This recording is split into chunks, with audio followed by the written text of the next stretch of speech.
When lightning struck twice the storm that changed everything, Marcus Chen had seen plenty of storms in his 32 years of farming, but nothing quite like the one that rolled across his rice fields on that Tuesday evening in October.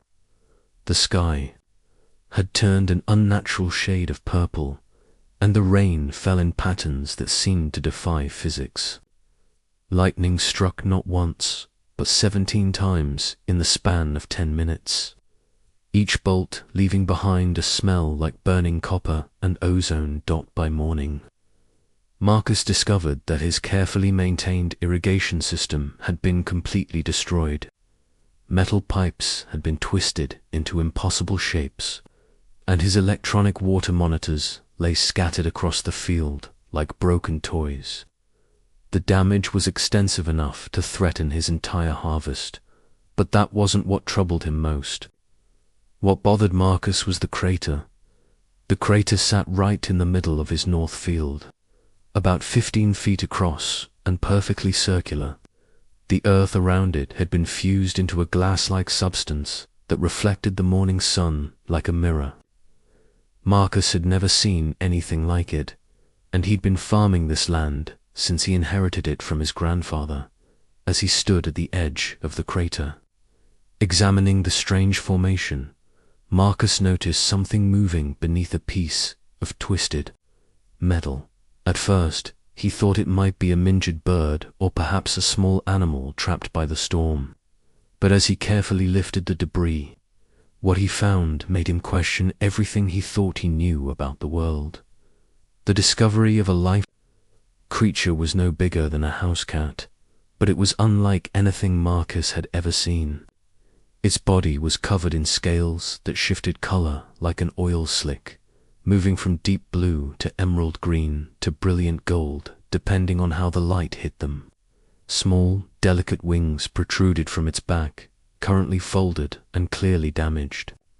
Its head was distinctly dragon-like, with large, intelligent eyes that watched Marcus with a mixture of fear and curiosity. "Well, I'll be," Marcus whispered, crouching down slowly. "What are you, little one?" The creature tried to move away from him, but one of its legs was clearly injured, and it let out a sound that was part chirp, part musical note. The sound tugged at something in Marcus's chest, a recognition of pain and vulnerability that transcended species. Marcus had always been good with animals. Growing up on the farm, he'd helped birth calves, nursed sick chickens back to health, and even once saved a family of raccoons from a barn fire. But this was different. This creature was clearly intelligent, its eyes tracking his movements with an awareness that spoke of complex thought. "I'm not going to hurt you," Marcus said softly, extending his hand palm up. "I want to help." The creature studied his hand for a long moment, then slowly extended its own tiny clawed appendage. When their skin touched, Marcus felt a strange tingling sensation, like a mild electrical current. The creature's eyes widened, and it made that musical sound again, but this time it seemed less frightened. The rescue operation, getting the injured creature back to his farmhouse, required all of Marcus's patience and ingenuity. The little dragon, for that's what Marcus had decided to call it, was too injured to fly and too proud to be carried like a pet. Instead, Marcus found an old wooden crate, lined it with soft hay, and gently coaxed the creature into it. "There we go," he said, lifting the crate carefully. "Let's get you somewhere safe." The creature seemed to understand that Marcus was trying to help. It settled into the hay and fixed those remarkable eyes on Marcus's face, as if trying to memorize every detail. During the short walk to the farmhouse, Marcus found himself talking to the creature, explaining what he was doing and where they were going. "My name's Marcus," he said. "I've been farming this land for most of my life. Never seen anything like you before, but then again, I've never seen a storm like last night either." The creature tilted its head at the sound of his voice, and Marcus could have sworn he saw understanding in those eyes. Once inside his modest farmhouse, Marcus set up a comfortable space in his living room. He dragged over his old recliner and arranged blankets and pillows around it to create a nest-like environment. The creature watched his preparations with interest, occasionally making soft chirping sounds that seemed almost like suggestions. "You're particular about your accommodations, aren't you?" Marcus chuckled. "That's fine. You deserve the best after what you've been through." When Marcus gently transferred the creature from the crate to its new nest, he got his first good look at its injuries. The left wing had several tears in the delicate membrane, and there was a gash along its side where the metal had caught it.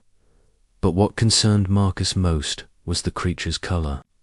Instead of the brilliant shifting hues he'd seen earlier, the scales had faded to a dull gray. The healing process Marcus had no idea what to feed a dragon, so he started with what he had.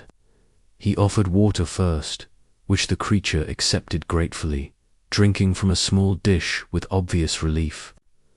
Then he tried various foods from his kitchen: rice, vegetables, even some leftover chicken from the night before. The creature showed interest in the chicken but seemed more drawn to something else. It kept looking toward Marcus's spice rack, specifically at a small container of honey. When Marcus offered a tiny amount on his finger, the creature's eyes lit up, and it eagerly lapped up the sweet substance. "Honey, huh?" Marcus said, watching as the creature's scales began to show the faintest hint of color. "I can work with that." Over the next few days, Marcus developed a routine. He would check on the creature first thing in the morning and last thing at night, bringing honey mixed with warm water and sitting nearby while it fed. Gradually, the creature began to trust him more, allowing Marcus to gently clean its wounds and examine its injuries. Marcus had some experience with veterinary care from his years of farming, but this was unlike anything he'd ever treated. The creature's scales seemed to have healing properties of their own, slowly growing back over the wounds. The wing membrane began to repair itself, new tissue forming in intricate patterns that reminded Marcus of stained glass. What surprised Marcus most was how quickly the creature learned. Within 2 days, it had figured out how to communicate basic needs through gestures and sounds. It would tap the water dish when it was thirsty, point to its food bowl when hungry, and even learned to mimic some of Marcus's words, though in its own musical language. An unexpected friendship by the end of the first week. Marcus had decided to call the creature Shimmer, after the way its scales caught and reflected light. Shimmer had grown stronger and more confident, even attempting short flights around the living room. The little dragon had also begun to show its personality, which Marcus discovered was both playful and remarkably intelligent. Shimmer seemed fascinated by Marcus's daily routines. It would follow him around the house, perching on his shoulder while he cooked or curling up on his desk while he worked on farm paperwork. The creature had an uncanny ability to sense Marcus's moods, offering comfort when he was stressed about the harvest and celebrating with excited chirps when he received good news. "You're quite the companion," Marcus told Shimmer one evening as they sat on the porch watching the sunset. "I've never had a pet quite like you." Shimmer fixed him with those intelligent eyes and made a sound that seemed almost like disagreement. Marcus got the impression that Shimmer didn't consider himself a pet, but rather a friend or partner. As Shimmer's strength returned, so did its natural abilities. Marcus discovered that the little dragon could generate small amounts of heat, which came in handy during the increasingly cold October nights. Shimmer could also produce a soft bioluminescent glow that provided gentle light without disturbing Marcus's sleep. But perhaps most remarkably, Shimmer began to help around the farm.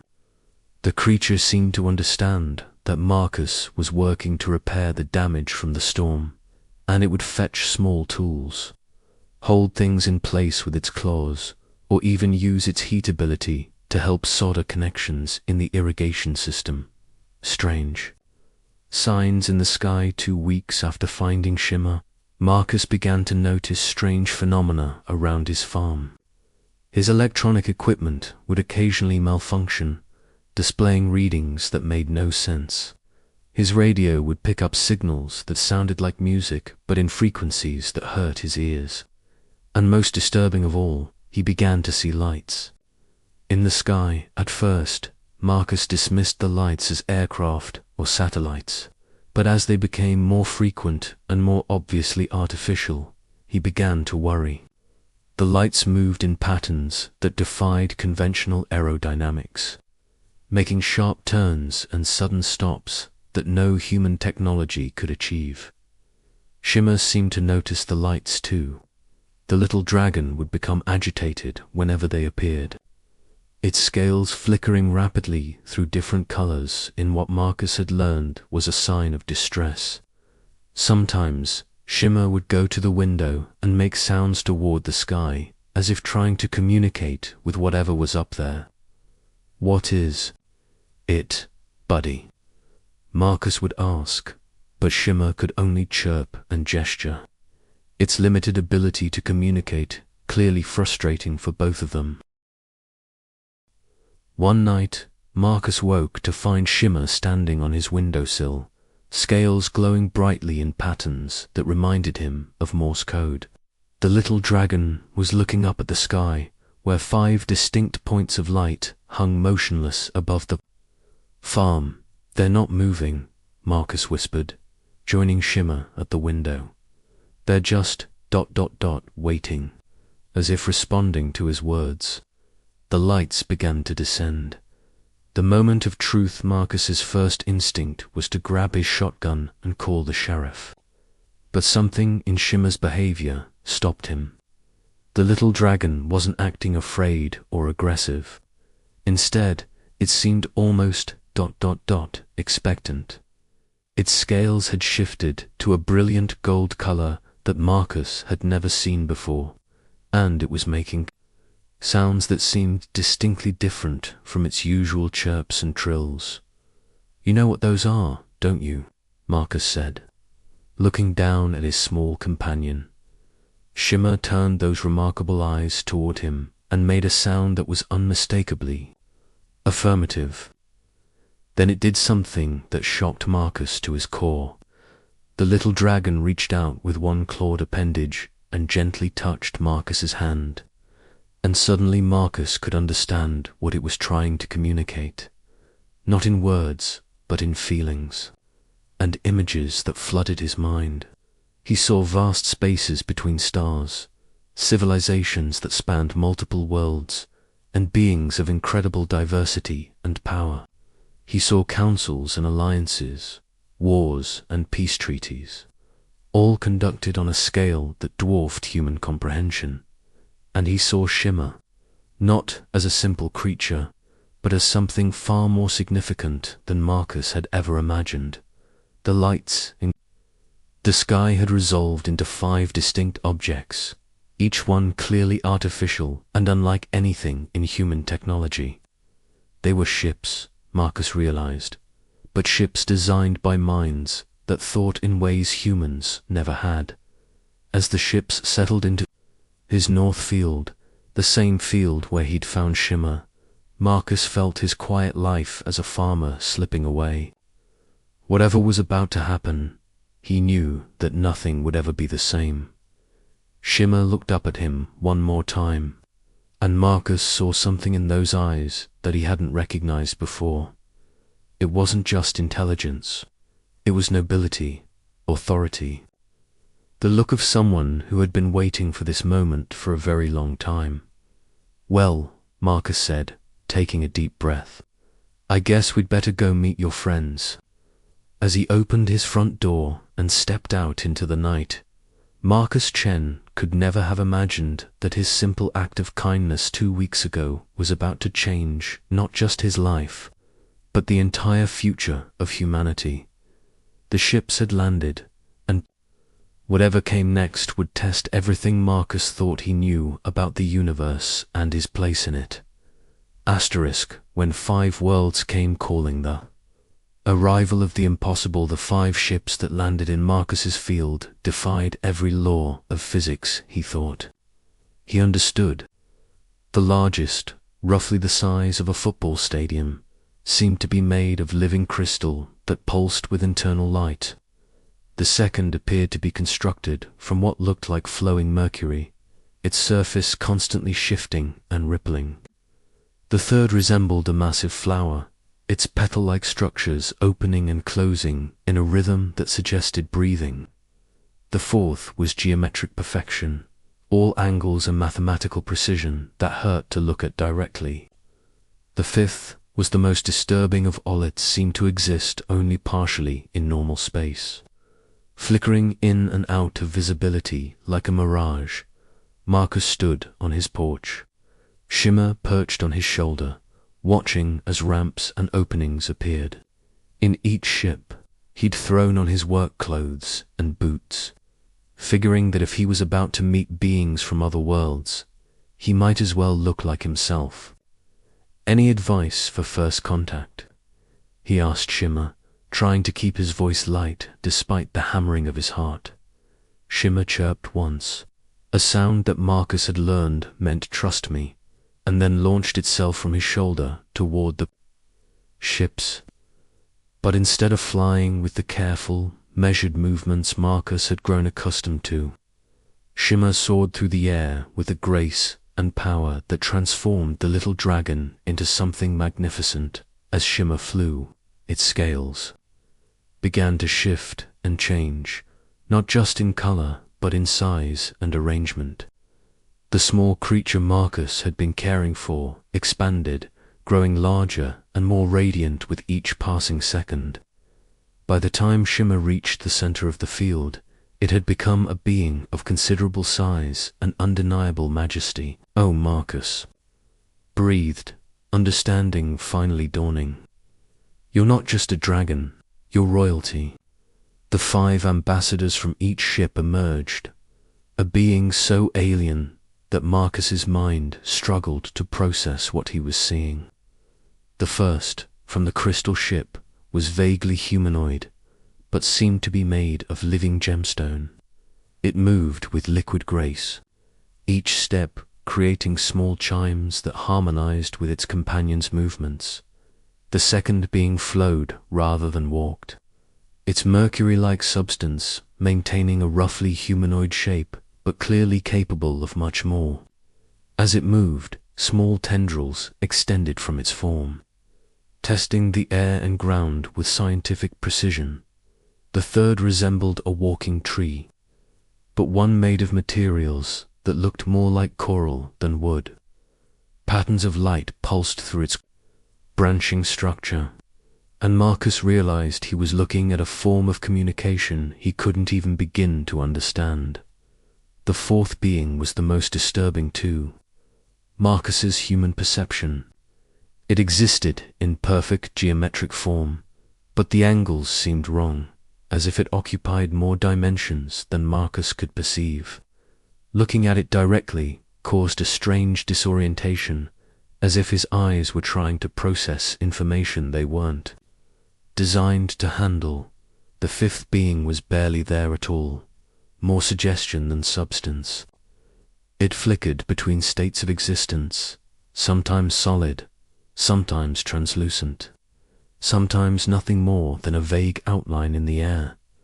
All 5 beings approached Shimmer, who had now transformed into a dragon, easily the size of a small house. They moved with obvious reverence, and Marcus realized he was witnessing something incredibly significant. The revelation as the 5 beings reached Shimmer. The great dragon turned its attention to Marcus.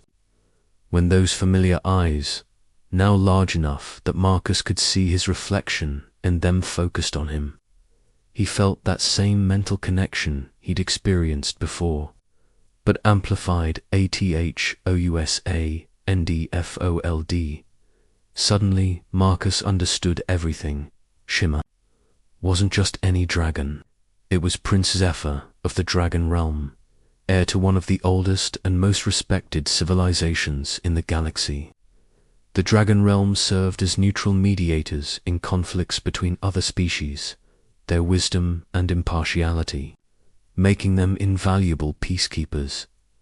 Prince Zephyr had been on a diplomatic mission when their ship had been caught in a quantum storm, forcing an emergency landing on Earth. The impact had caused temporary amnesia and physical trauma, leaving the prince in a vulnerable state that his natural defenses couldn't handle. Marcus had saved not just a lost creature, but a being whose absence had nearly caused an interstellar incident. The 5 species now standing in his field represented the most powerful civilizations in known space, all of whom had been desperately searching for their missing mediator.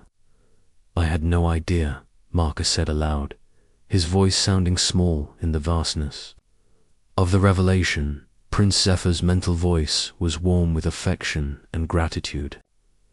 "You could not have known, Marcus Chen, but you acted with kindness despite uncertainty. You shared your food, your shelter, and your companionship with a being you did not understand. This is a rare quality in the universe, the gratitude of 5 worlds." The crystal being stepped forward, its form chiming with what Marcus somehow understood was respectful greeting. When it spoke, its voice was like wind through stone caverns, but the words formed clearly in Marcus's mind. "I am resonance of the first harmony, speaker for the crystalline collective. We are in your debt, Marcus Chen of Earth." From its form, the being produced what looked like a small crystal, but as it was offered to Marcus, he realized it was far more than simple stone. The crystal contained within it the accumulated knowledge of the crystalline collective, information that could advance human science by centuries. "This is our gift to you," Resonance chimed.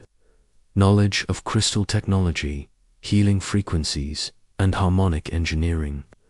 Your people will find it ... useful." The mercury being flowed forward next, its form rippling with what Marcus interpreted as emotion. "I am current of the flowing waters, explorer for the adaptive consciousness. Your kindness has prevented a war between the spiral arm sectors.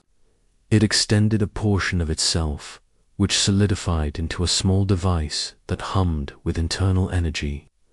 This is a matter compiler. It will transform base elements into whatever your people need most.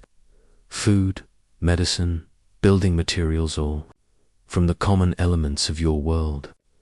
The tree-like being rustled its coral branches, creating patterns of light that spelled out concepts in Marcus's mind. "I am growing light of the eternal grove, nurturer for the photosynthetic alliance.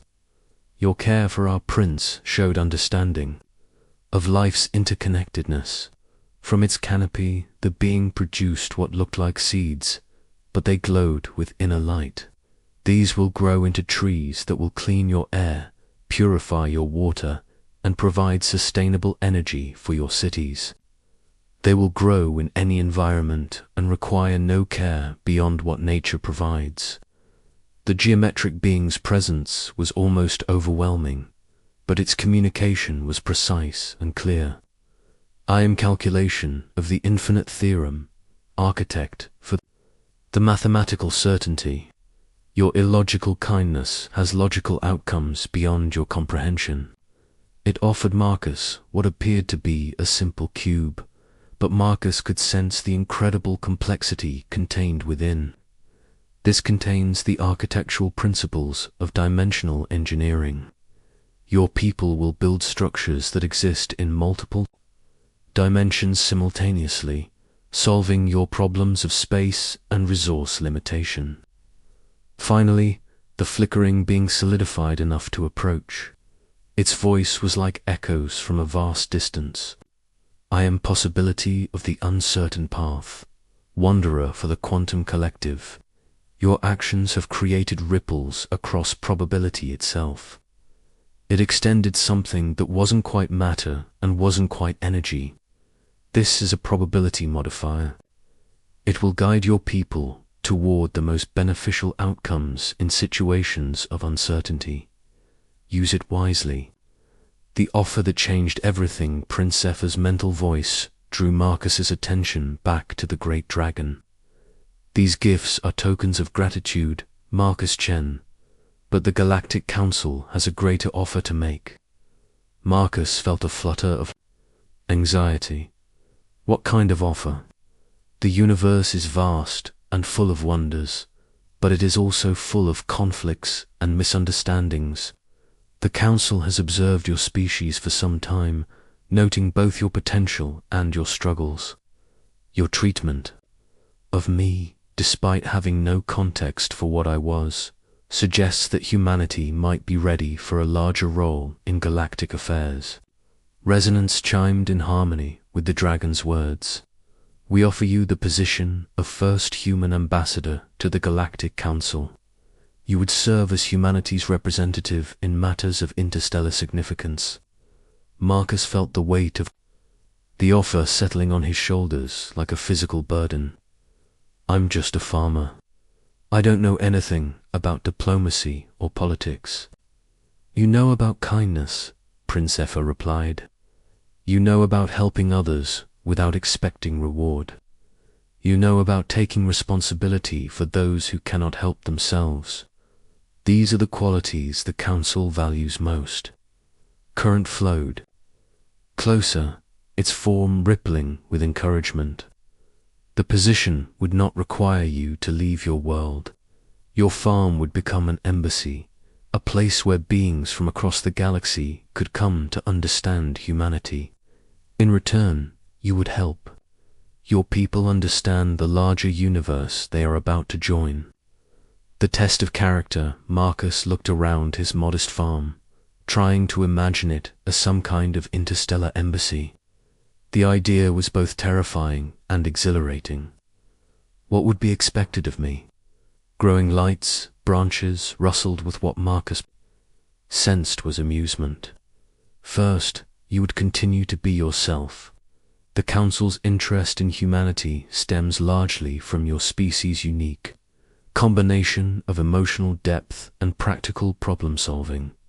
We need you to remain human. Calculations.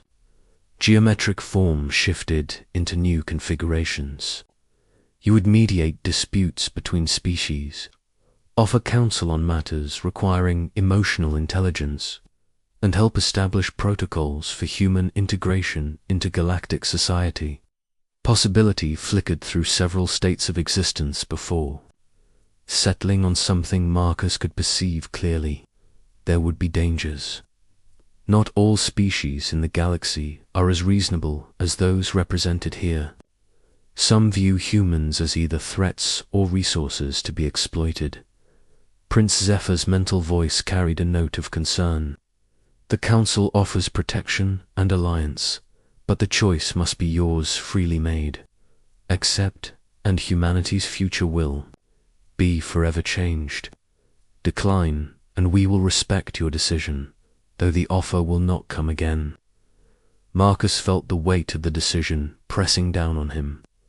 He thought about his quiet life, his simple routines, his satisfaction in growing things and tending to his land. Then he thought about the bigger picture, about humanity's place in a universe that was far stranger and more wonderful than he'd ever imagined. If I accept, he said slowly, what happens to my farm? My life here? Your farm would be enhanced, with technology to support visitors from different environments, Resonance explained. You would have staff to help with daily operations, and your agricultural knowledge would be valuable in establishing food production systems for species with similar needs. Current added, you would travel occasionally to council meetings and diplomatic functions, but your primary role would be here, on Earth, helping to prepare your species for contact. The decision that shaped tomorrow. Marcus looked at each of the beings in turn, then at Prince Zephyr, whose great eyes held warmth and encouragement. He thought about the moment 2 weeks ago when he'd first seen the injured creature trapped under debris. He hadn't hesitated then, hadn't thought about consequences or complications. He'd simply seen a living being that needed help. I guess I'm still making the same choice, he said finally. I see beings who need help understanding each other, and I'm in a position to provide that help. Prince Zephyr's mental voice carried joy and pride. You honor the Council's faith in you, Marcus Chen. There's one condition, Marcus added, causing all 5 beings to focus their attention on him. I want guarantees about Earth's sovereignty. Humanity gets to choose its own path, even if that path sometimes conflicts with Council recommendations. Calculations form shifted into what Marcus somehow knew was approval. A logical requirement. Your species' independence is part of what makes you valuable as mediators. Possibility flickered through several states before speaking. The Council agrees to your terms. Humanity will be guided, not controlled. The new beginning, as the formal ceremonies concluded and the 5 beings began to return to their ships, Marcus found himself alone with Prince Zephyr. The great dragon had shrunk back to a more manageable size, though still much larger than the small creature Marcus had first rescued. Will you be staying? Marcus asked. For a while, Prince Zephyr replied. I have much to teach you about Council protocols, and I find I have grown fond of your world. Your rice fields remind me of the crystal gardens of home. Marcus smiled, feeling a deep satisfaction that had nothing to do with the incredible gifts he'd received or the momentous role he'd accepted. Good. I'd hate to lose my farming partner. As the ships lifted off, leaving behind only scorched earth and the lingering scent of ozone, Marcus looked around his farm with new eyes. Tomorrow, construction crews would arrive to begin the modifications that would turn his humble farm into an embassy. Diplomats and scientists would come to study and learn. The quiet life he'd known was gone forever. But as Prince Zephyr settled comfortably on his shoulder, scales glowing softly in the evening light, Marcus felt a deep contentment. He'd saved a life, gained a friend, and somehow ended up with the opportunity to help his entire species navigate the greatest challenge and opportunity in human history. Not bad for a day's work, he said, heading back toward the house to start planning for tomorrow. In the distance, the first stars were beginning to appear in the darkening sky, and Marcus realized that for the first time in his life, when he looked up at them, he was looking toward home.